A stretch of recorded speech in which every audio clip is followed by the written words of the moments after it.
mga kababayan nating seniors. Kung kayo ay 60 o 65 pataas at miyembro kayo ng SSS o GSIS, pakikinig kayo ng mabuti sa video na ito. Dahil ang hindi ninyong malalaman ngayong Marso 2026 ay maaring magkasya sa isang malaking pagkakamali na mahal ang kapalit. Maraming pensyonado ngayon ang hindi alam na may 90-200 na naghihintay sa kanila. At ang ilan sa inyo hindi kayo makakakuha nito kung hindi kayo kumilos ngayon. Hindi ito biro, hindi ito rumor. Ito ay nakalagay sa opisyal na abiso ng SSS at GSIS para sa Marso 2026 at gusto naming tiyakin na wala ni isa sa inyong mawawalan. Naalala ko ang isang lola sa Cavite, si Lola Norma, 72 anyos. Maingat siya, mapagmahal at lagi niyang sinasabi na basta may pensyon okay na. Pero isang araw, tumawag siya sa aming tanggapan umiiyak dahil 3 buwan na raw siyang hindi nakatanggap ng pensyon niya. Nag-update pala ang SSS ng kanilang sistema at ang kanyang account number ay hindi na-verify. 3 buwan siyang naghintay, nag-alala at nanghiram pa sa kapitbahay habang ang kanyang pera ay nakatambak sa isang account na hindi niya alam na may problema. Huwag hayaang mangyari iyan sa inyo. Ngayong Marso, may mga bagong hakbang ang SSS at GSIS. May bago ring payout, schedule at may mga pensyado na posibleng maapektuhan ng tinatawag nilang benefit adjustment na ang ibig sabihin, posibleng mas mababa ang matatanggap ninyo kaysa dati. Pero huwag matakot dahil dito mismo sa video na ito, ipapaliwanag ko sa inyo ang lahat. Isa-isa tulad ng pagkukwento sa sariling pamilya. Magsimula tayo sa pinakamahalaga. Ang 190-200. Ang haladaong ito ay hindi random na numero. Ito ang tinatawag na combined pension, amount para sa mga SSS pensionado na nag-avail na ng 13th month pension at ang kanilang regular monthly pension ay nasa pagitan ng 4,500 hanggang 5,200 bawat buwan. Kapag pinagsama-sama ang regular pension at ang special one-time adjustment na ibinibigay ngayong Marso, posibleng maabot ng deposito sa inyong account ang 9,200 o higit pa.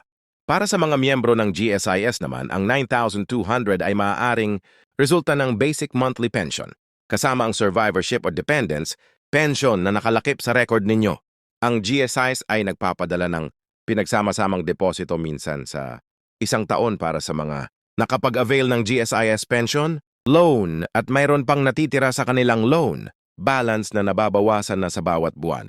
Ngayon ang totoo, ang eksaktong halaga na matatanggap ninyo ay depende sa 3 bagay. Una, kung ilan ang inyong naambagan na taon bilang miyembro bago kayo nagretiro. Pangalawa, kung anong edad kayo nang mag-retire kayo. At pangatlo, kung may mga benepisyo bang nakalakip sa inyong account tulad ng dependence allowance o survivorship benefits. Kaya ang 9,200 ay isang average at ang iba ay mas mataas, ang iba naman ay bahagyang mas mababa. Ngunit ang punto ay ito, may pera kayo na naghihintay at kailangan ninyong i-check kung natanggap na ninyo ito. Napakahalagang malaman ang tamang schedule ng pagpapadala ng pensyon ngayong Marso. Ang SSS ay may sistema ng payout batay sa huling digit ng inyong SSS number at ito ay hindi nagbabago kahit kailan. Kaya tandaan ninyo ito. Kung ang huling digit ng inyong SSS number ay 1002, ang inyong pensyon ay karaniwan nang ilalabas sa unang linggo ng buwan mga ika-3 hanggang ika ng Marso. Kung ang inyong huling digit ay 3 o fart, inaasahan ito sa ika-6 hanggang ika-1. Para sa at-6, ika-11 hanggang ika-15. Para sa 7 at 8, ika-1 hanggang ika-20. At para sa 9 at 0, inaasahan ng payout mula ika-21 hanggang ika-25 ng Marso 2026. Para sa mga pensyado ng GSIS naman, ang schedule ay karaniwang nakabase sa inyong agency. At rehiyon at ang release ng pensyon ay karaniwan sa ika-15 or ika-30 ng buwan, depende sa inyong payroll grouping. Kung hindi kayo sigurado sa inyong schedule, ang pinakamadaling gawin ay ang mag-login sa GSIS eCard Plus system o tumawag sa GSIS hotline na 847-4747. Importante rin malaman kung ang inyong bank ay Land Bank, DBP o PNB, karaniwang mas mabilis ang crediting madalas sa loob ng hanggang 2 araw pagkatapos ng release date ng SSS o GSIS. Kung GCash o Maya naman ang inyong disbursement channel, maaaring makatanggap kayo ng notification kahit gabi. Kaya huwag matakot kung late na ang oras ng lumipad ang mensahe sa inyong cellphone. Ngayon, pag-usapan natin ang bagay na hindi gustong marinig ng marami, ang posibleng bawas o callback sa inyong pension. May mga sitwasyon kung saan ang inyong matatanggap ay mas mababa kaysa inaasahan at kailangan ninyong malaman ito ng maaga para hindi kayo mabigla. Una, kung kayo ay may natitirang SSS salary loan o calamity loan, automatikong ibabawas ang monthly amortization nito sa inyong pensyon. Halimbawa, kung ang inyong loan amortization ay 800 bawat buwan at ang inyong pensyon ay 5,200, ang matatanggap ninyo ay 400 lamang. Maraming seniors ang nakalimot na sila, ay may natitirang utang dahil matagal na silang nagretiro. Ngunit ang SSS ay nagtatago ng record ng lahat ng ito at hindi ito nababayad hanggat hindi kayo kumikilos. Pangalawa, para sa mga GSIS members, kung kayo ay nag-avail ng GSIS Policy Loan, GSIS Emergency Loan o GSIS Housing Loan sa loob ng inyong serbisyo, lahat ng ito ay may katumbas na monthly deduction mula sa inyong pensyon. Ang magandang balita, maaari kayong mag-request ng loan, statement of account sa pinakamalapit na GSIS branch para malaman kung magkano pa ang inyong natitirang balanse at kung kailan ito matatapos na. Pangatlo, may tinatawag na pension overpayment recovery. Ito ay nangyayari kapag natuklasan ng SSS o GSIS na may buwan na sinadya o hindi, sinadyang nadoble ang inyong pension release, o kaya ay nagkamali sa computation. Sa ganitong sitwasyon, karaniwan nilang babawasan ang inyong susunod na 2 o 3 pensyon para mabawi ang labis na naibigay. Huwag matakot kung biglang mas mababa ang inyong pensyon. Tawagan agad ang SSS hotline sa 1455 para malaman kung ito ang dahilan. Ito ang pinaka-exciting na bahagi ng video na ito. Ang mga benepisyong mayroon kayo ngunit hindi ninyo alam na mayroon pala kayo. At oo, totoo ito. Maraming seniors ang nag-iwan ng pera sa SSS at GSI dahil hindi nila alam na may karapatang mag-claim sila. Una, ang death benefit o survivorship pension. Kung ang inyong asawa ay dating miyembro ng SSS at pumanaw na kayo bilang legal na biyuda o vyudo, ay may karapatang mag-claim ng survivorship pension na katumbas ng 50% ng monthly pensyon ng inyong yumaong asawa. Maraming mga lola at lolo ang hindi nag-file nito dahil hindi nila alam o kaya ay nag-aatubili. Kung hindi pa kayo nag-file nito, pumunta sa pinakamalapit na SSS branch at magdala ng death certificate, marriage certificate at inyong valid ID. Pangalawa, ang dependence pension.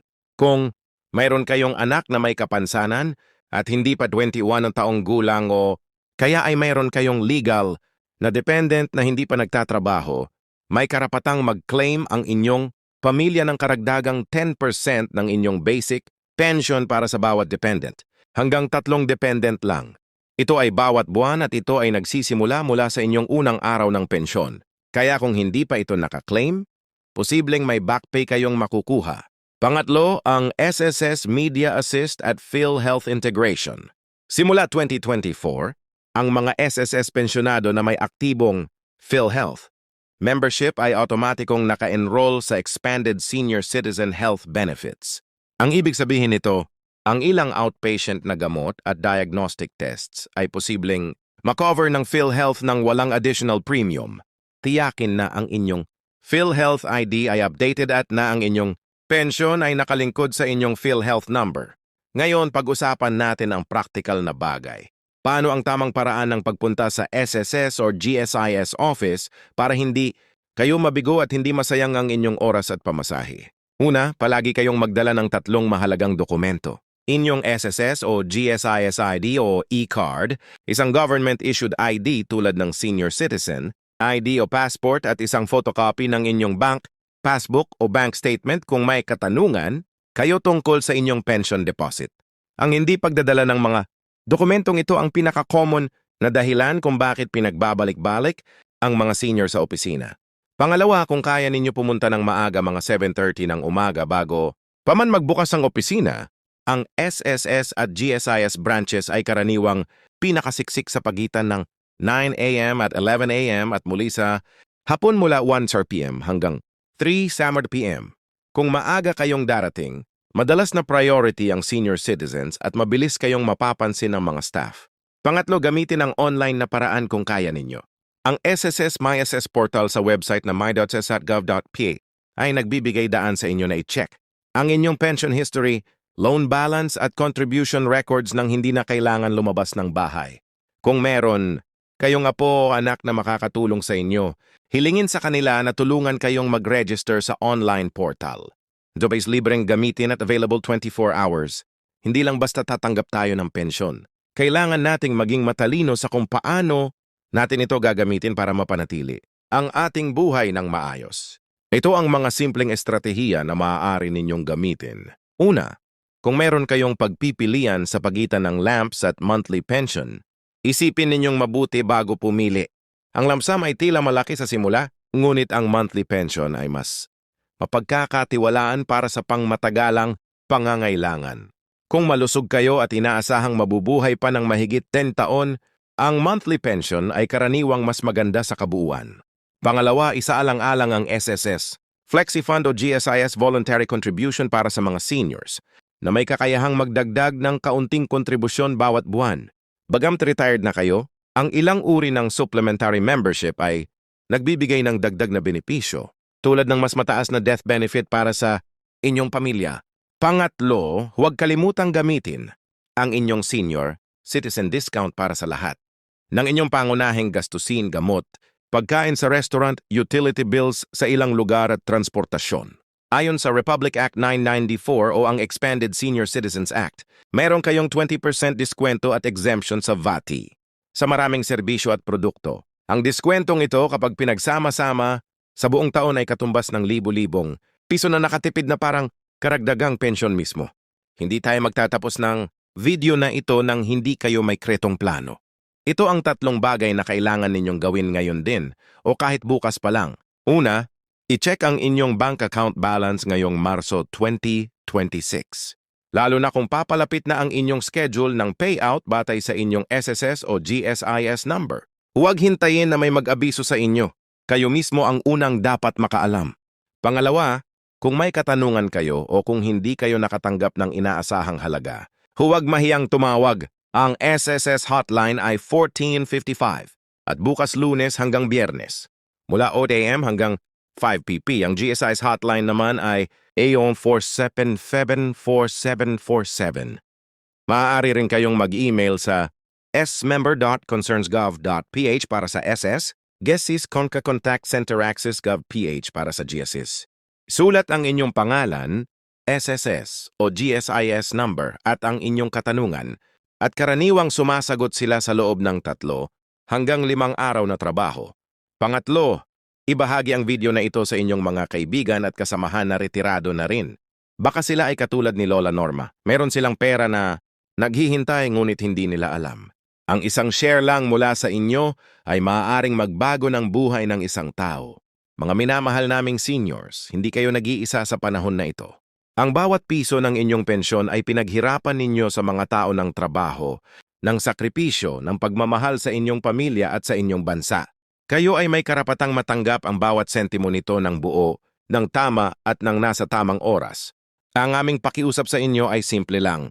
Huwag maging mapagpabaya sa inyong sariling karapatan. I-check ang inyong account. Kausapin ang inyong pamilya. At kung may kayong naiintindihan, huwag mahiyang magtanong.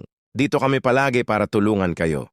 Kung natutunan ninyo ang kahit isang bagay mula sa video na ito, mag-iwan kayo ng komento sa ibaba. Sabihin ninyo kung anong bahagi ang pinakanulong sa inyo. At kung gusto ninyong makakita ng mas marami pang ganitong impormasyon tungkol sa SS, GSIS, PhilHealth at iba pang retirement benefits sa Pilipinas, i-subscribe na kayo sa aming channel at i-click ang notification bell para lagi kayong updated. Ingat kayo palagi.